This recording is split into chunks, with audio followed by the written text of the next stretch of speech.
Morning, Pastor Curt here, and I'd like to just take a minute and tell you a little bit about my family. It was big. There was 7 of us kids and mom and dad, and man, it was chaotic and crazy and wonderful. My mom always insisted that we cut down a tree from the wild for Christmas. Here's a picture my brother posted this week of my mom leading grandkids into the wilderness. I mean, we almost lost lives several years. It was always fun afterward, but during the time, man, your fingers were freezing. It was crazy.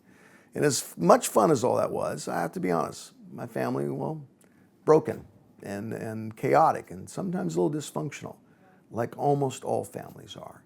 You know, you can never escape the impact of your family of origin, both good and bad and neutral. It really sets the tone for our life.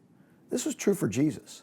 You know, both Matthew and Luke start the story of Jesus' birth by recounting the genealogies of Jesus. They list all of these relatives. Here's what Matthew says in Matthew 1:17. Thus, there were 14 generations in all from Abraham to David, 14 from David to the exile in Babylon, and 14 from the exile to the Messiah. Why start with all these relatives? It can read a little boring, and we might be tempted to skip over this part, but don't do it. What Matthew is saying, and Luke too, is something very important about the family of origin of Jesus Christ. The first thought is this: it's set in history.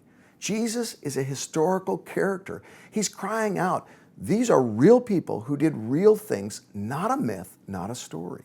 The second idea he's trying to get across is simply this: there are rulers that are related to Jesus, powerful people. But guess what? He recounts several of them that are very flawed. He's letting us know that the line of Jesus, well, it wasn't perfect. And then he's also bringing up underdogs. 5 different women, this would be incredibly rare for Jesus' time, are put into the lineage of Jesus. And they're Gentiles. He's saying God believes in underdogs. This really happened in history. And there's powerful but flawed people. And there's underdogs. You know, I think all of our families are that way. It's set in the real world. And there's some great things about our families and some flawed things. And there are some underdogs. What am I trying to say? I'm trying to say this: the story continues. It's still set in history, and it involves your family. Bring your family to church this Christmas. Man, some of you, you're so proud to do that. Your family's awesome and chaotic and wonderful. And some of you, your family's broken and flawed.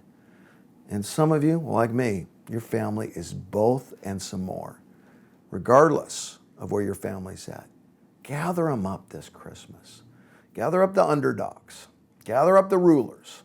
Gather up the flawed. And make a historic memory. Get to church. Connect with God and see your life changed.